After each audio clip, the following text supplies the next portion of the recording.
നമസ്കാരം. ഞാൻ ഡോക്ടർ രാജേഷ്. മേലതിൽ ആയുർവേദിക്സ് എന്ന സ്ഥാപനം അഞ്ചൽ ആലഞ്ചേരിയിൽ നടത്തുന്നു. ഞാനിന്ന് നിങ്ങളുമായിട്ട് പങ്കുവയ്ക്കാൻ പോകുന്നത് കടുകിനെ കുറിച്ചാണ്. നമ്മൾ അടുക്കളയിൽ സ്ഥിരം ഉപയോഗിക്കുന്ന കറികളിലും അച്ചാറിലും എല്ലാം നമ്മൾ ഉപയോഗിക്കുന്ന കടുകിനെ കുറിച്ചാണ് ഞാനിന്ന് പറയുന്നത്.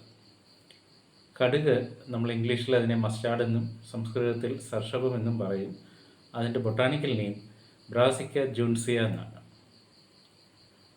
അത് വൈറ്റമിൻ എ, സി, കെ എന്നിവകളുടെ ഒരു നല്ലൊരു സോഴ്സാണ് നമ്മളുടെ ആഹാരത്തിൽ അത് ഉൾപ്പെടുത്തിയാൽ. അതുപോലെ ആയുർവേദത്തിൽ ഇത് കടുരസപ്രധാനവും ഉഷ്ണവീര്യവുമായിട്ടാണ് പറയുന്നത്. അതുകൊണ്ട് തന്നെ ഇത് ജഠരാഗ്നിയെ ഉദ്ദീപിപ്പിക്കുകയും പിത്തത്തെ വർദ്ധിപ്പിക്കുകയും ചെയ്യുന്നു. അതുപോലെ തന്നെ ഇത് വാതത്തിൻ്റെയും കഫത്തെയും കുറയ്ക്കുകയും ചെയ്യുന്ന ഒരു ഔഷധം കൂടിയാണ്.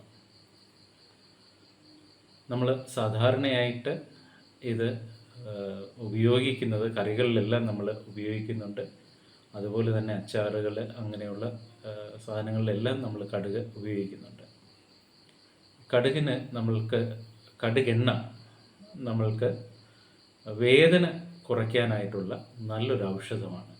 ദേഹത്ത് പുരട്ടിയാൽ കടുകെണ്ണ വേദന കുറയ്ക്കുന്നതാണ്. അതേപോലെ തന്നെ ഇത് കിഴി ഉപയോഗിച്ചാൽ നമ്മൾ ശ്വാസകോശ സംബന്ധമായിട്ടുള്ള അസുഖങ്ങൾക്ക് കിഴി ആ കിഴി വെച്ച് നമുക്ക് ചൂട് കൊടുക്കുകയും അതേപോലെ തന്നെ അരച്ച് പുരട്ടിയും നമ്മുടെ നെഞ്ചിലും മുതുകത്തും ഒക്കെ അരച്ച് പുരട്ടിയാലും ശ്വാസകോശ സംബന്ധമായിട്ടുള്ള അസുഖങ്ങൾക്ക് ഇത് വളരെ ഉത്തമമാണ്. ഇത് ശരീരത്തിൽ ഉണ്ടാകുന്ന ആമത്വം എന്ന ഒരവസ്ഥ മാറ്റുകയും നമ്മളുടെ ശരീരത്തിൽ ഡീടോക്സിഫിക്കേഷൻ ഉണ്ടാക്കുകയും ചെയ്യുന്നു.